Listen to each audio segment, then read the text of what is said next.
Hello dear students, good evening. कैसे आप सभी लोग? आप लोगों का अल्फ़ा टेक एजुकेशन पॉइंट के यूट्यूब चैनल पे तहे दिल से स्वागत है। पिछली वीडियो में आप लोगों ने क्लास 10 से चैप्टर फर्स्ट में इंट्रोडक्शन और एक्सरसाइज के कुछ क्वेश्चंस आपने देखे थे, ठीक है।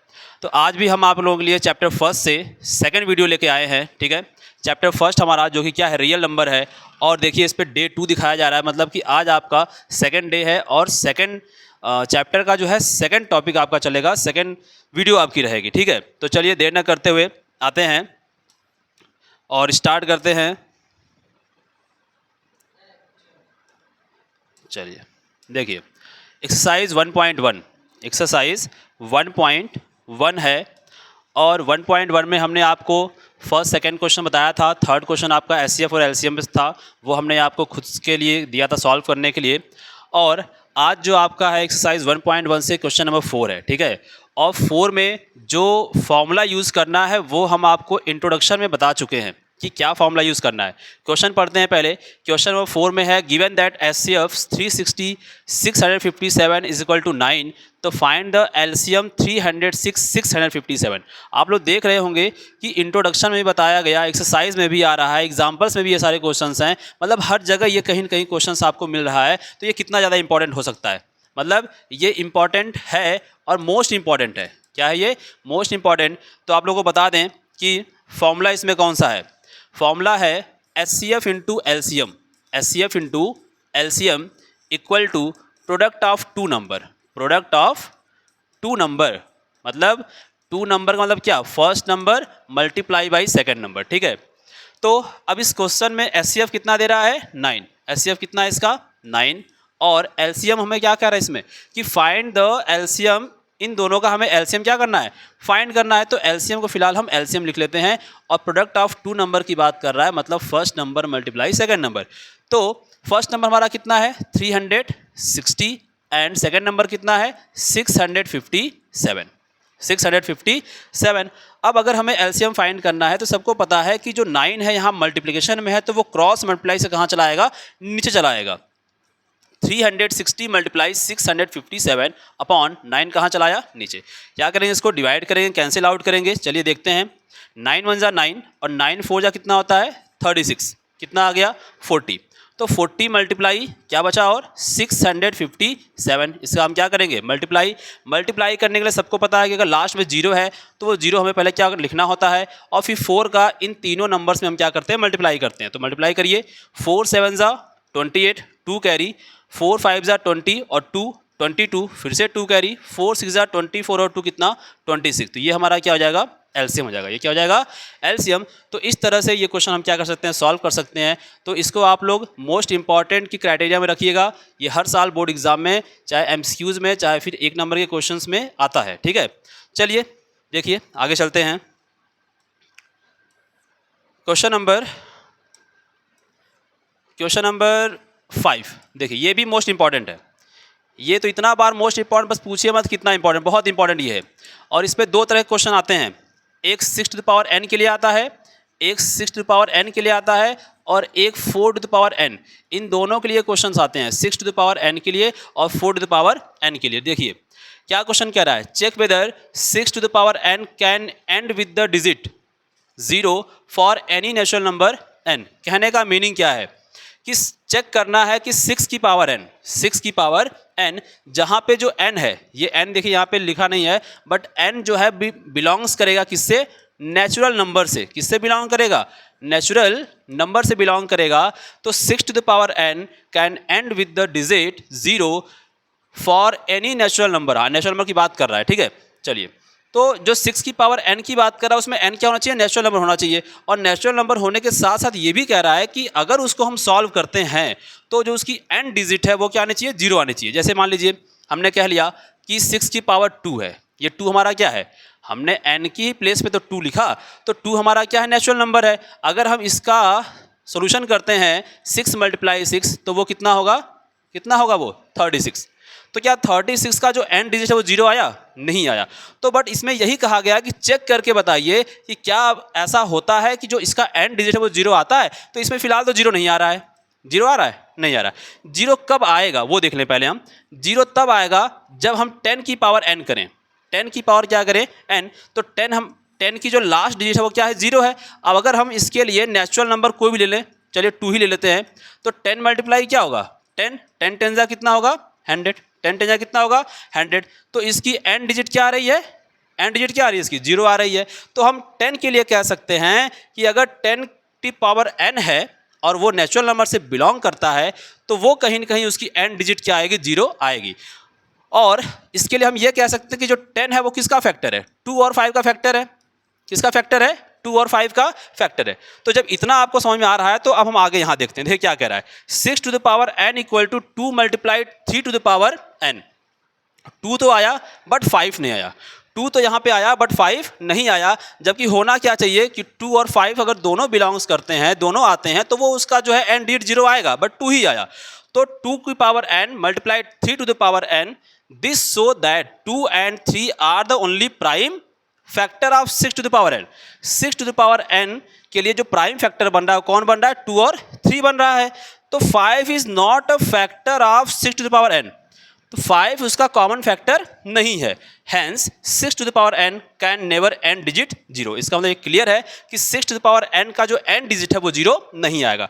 अगर 5 is not a factor of 6 power n बोल रहा है, अगर 5 भी होता और 2 भी होता, दोनों अगर कॉमन फैक्टर उसके होते तो हम कह सकते हैं कि उसका n डिजिट क्या होगा? जीरो होगा। अगर ऐसा नहीं होता है तो n डिजिट जीरो नहीं होगा। बात समझ आ गई सबको? सब क्लियर है कि 10 है मतलब 10 की n डिजिट जीरो आ रही है तो वो 2 और 5 का फैक्टर है, और इसमें 2 तो है बट 5 नहीं है, तो हम कह सकते हैं कि 5 is a not factor of 6 to the power n। Hence 6 to the power n can never n digit with zero. Clear सबको है? सबको समझ में आ गया? एक चीज ध्यान दीजिएगा कि 6 टू द पावर n के लिए और 4 टू द पावर n के लिए, इन दोनों के लिए एग्जाम में क्वेश्चन आते हैं। चेंज क्या करना होगा? सब कुछ वही मेथड रहेगा, जो भी यहाँ पे लिखा हुआ है सेंटेंस वो पूरा वही रहेगा, बट जहाँ पे 6 टू द पावर n है वहाँ हम क्या लिखेंगे? वहाँ हम क्या लिखेंगे? 4 टू द पावर n लिखेंगे, और इसका factor 2 multiply 2 to the power n आएगा, और उसको लिख सकते हैं, चूंकि ये 2 बार है, 2 बार है तो पावर कितनी होगी? 2। तो 2 टू द पावर कितना आ जाएगा? 2n। इतना ही लिखने के बाद फिर से हम लिखेंगे 5 is not a factor of 4 to the power n।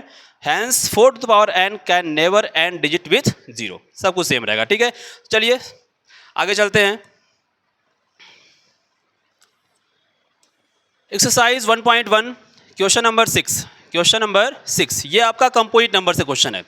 Explain why 7 multiply 11 multiply 13 plus 13 and 7 multiply 6 multiply 5 multiply 4 multiply 3 multiply 2 multiply 1 plus 5 are composite number. इसने क्या पूछा कि ये क्या कंपोजिट नंबर है? तो पहले हमें ये पता होना चाहिए कि कंपोजिट नंबर होते क्या है। कंपोजिट नंबर होते क्या है? तो 2 और मोर देन फैक्टर, जिसके 2 और मोर देन फैक्टर होते हैं वो हमारे क्या होते हैं? कंपोजिट नंबर होते हैं। ठीक है, कंपोजिट नंबर क्या होता है? 2 और मोर देन फैक्टर जिसके होते हैं वो हमारे क्या होते हैं? कंपोजिट नंबर होते हैं। तो चलिए देखते हैं इस नंबर के लिए क्या ये 2 और मोर देन फैक्टर हो रहा है कि नहीं हो रहा है। देखिए 7 मल्टीप्लाई 11 मल्टीप्लाई 13 और प्लस क्या 13, पहले इसका चेक करेंगे फिर इसको चेक करेंगे। अब ये एक टर्म है, ये एक टर्म है, कह सकते हैं कि ये बाइनोमियल है। क्या ये बाइनोमियल? तो यहाँ से 13, यहाँ से भी 13 को हम क्या कर सकते हैं? कॉमन कर सकते हैं। अगर हमने कॉमन कर लिया तो इसके पास क्या बचा? 7 मल्टीप्लाई 11 बचा, और प्लस यहाँ क्या बचा? 1 बचा। तो 13 और ब्रैकेट में क्या आएगा? 11 7 जा 77 प्लस 1, तो 13 मल्टीप्लाई 77 और कितना? 78 हो जाएगा। तो 13 एक फैक्टर हो गया। अब 78 को हम लिख सकते हैं कि 2 मल्टीप्लाई 2 3 जा 6 2 9 जा 18। तो कहीं ना कहीं ये 2 और मोर देन फैक्टर हो रहा है, 2 और मोर देन फैक्टर हो रहा है। अब 2 लिख सकते हो, 3 लिख सकते हो, है ना। तो हमें क्या दिखाना है कि 2 और मोर देन फैक्टर हो, 2 और मोर देन फैक्टर हो। अगर 2 और मोर देन फैक्टर हो रहा है तो हम कह सकते हैं कि this number is composite number. ठीक है, क्लियर सबको है? इसी तरह से हम इसको भी चेक कर लेंगे। 7 मल्टीप्लाई 6 मल्टीप्लाई 5 मल्टीप्लाई 4 मल्टीप्लाई 3 2 1 और प्लस कितना 5। अब देखिए यहाँ 5 है, यहाँ 5 है, 5 क्या कर लेंगे हम? कॉमन कर लेंगे। क्या बचा ब्रैकेट में? 7 multiply 6 multiply 4 multiply 3 multiply 2 multiply 1 और प्लस जब ये 5 कॉमन होगा तो क्या आएगा? यहाँ पे 1 आएगा। चलिए सॉल्व कर लेते हैं। 7 6 ज़ा 42, 4 3 ज़ा 12, 12 2 ज़ा 24 और प्लस लास्ट में क्या आ रहा है 1। फटाफट सॉल्व कर लेंगे इसको। चलिए देखिए क्या आता है। 24 मल्टीप्लाई कर ले जरा यहाँ पे।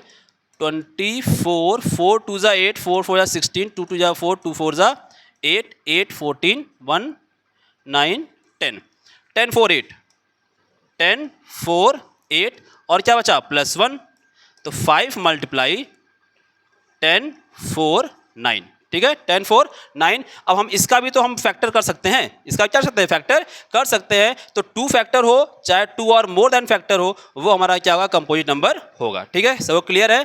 तो इस तरह इसको सॉल्व करेंगे। कंपोजिट नंबर का भी क्वेश्चन एग्जाम में आता रहता है। ठीक है, चलिए आगे चलते हैं।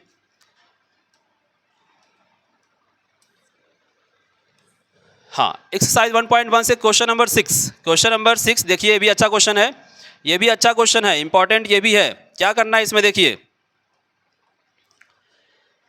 There is a circular path, there is circular path. ये क्वेश्चन जो है वो एचसीएफ और एलसीएम से बिलोंग करता है, जिसमें कहा जा रहा है कि there is a circular path around a sports field, Sonia takes 18 minutes to drive 1 round of the field while Ravi takes 12 minute for the same. मतलब उसी फील्ड को सेम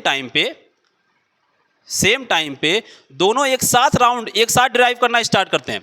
तो suppose they both start at the same point and the same direction and go in the same time and same direction, after how minutes will they meet again at the starting point. चलिए देखते हैं। जैसे मान लीजिए हमारा एक कोई ground है, कैसा ग्राउंड है, सर्कुलर ग्राउंड है ना। और कौन कौन है इसमें, एक है सोनिया और एक कौन है रवि। चलिए मान लीजिए यहाँ पे सोनिया है और यहीं पे कौन है, रवि भी है।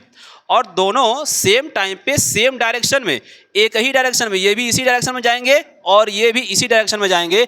और क्या करते हैं, ये ड्राइव करते हैं या फिर वॉक करते हैं, रन करते हैं, जो भी करते हैं। ठीक है, तो कह रहा है कि कितने मिनट बाद, अब इनको टाइम कितना था सोनिया को टाइम लगता है 18 मिनट, इनको कितना टाइम लगता है 18 मिनट, और रवि कितना टाइम लगता है 12 मिनट। कितना लगता है 12 मिनट।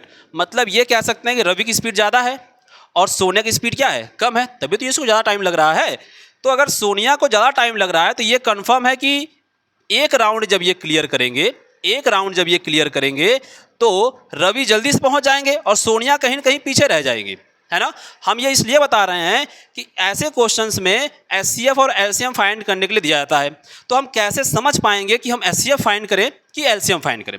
तो देखिए, अगर रवि 12 मिनट में यहाँ तक कवर कर ले रहे हैं और सोनिया 18 मिनट में कवर कर रही हैं, तो वो कहीं ना कहीं पीछे रह जाएंगी।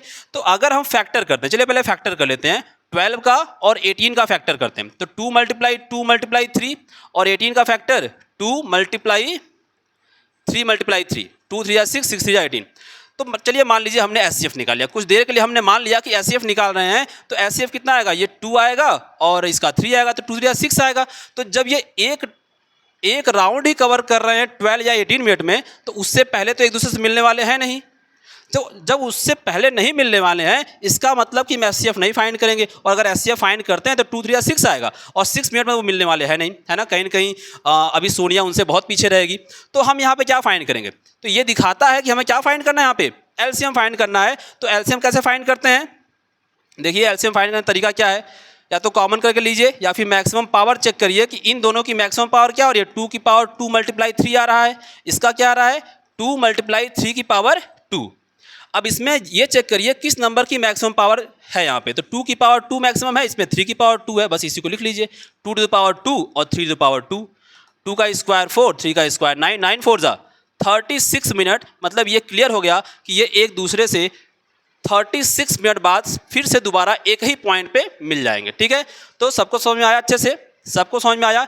एक चीज़ और भी है, अगर ऐसा क्वेश्चन आता है और हम जान नहीं पाते हैं कि एचसीएफ किस में फाइंड करना है और एलसीएम किस में फाइंड करना है, तो क्वेश्चन में ये जरूर ध्यान दीजिएगा कि अगर एचसीएफ फाइंड करना है तो वहाँ पे कहीं ना कहीं मैक्सिमम की बात करेगा, और अगर एलसीएम फाइंड करना है तो उसमें कहीं ना कहीं मिनिमम की बात करेगा। किसकी बात करेगा? मिनिमम की। इस चीज़ का थोड़ा ध्यान देंगे ताकि हम एचसीएफ और एलसीएम को अच्छे से जज कर पाएं और सॉल्व कर पाएं। ठीक है, तो चलिए आज के लिए इतना ही। एक्सरसाइज 1.1 पूरा आपका कंप्लीट हो गया एनसीईआरटी से। इसको आप लोग अच्छे से और बेहतरीन तरीके से पढ़ लीजिएगा, वीडियो को देख लीजिएगा और लाइक, सब्सक्राइब, शेयर करना मत भूलिएगा। Okay, thank you.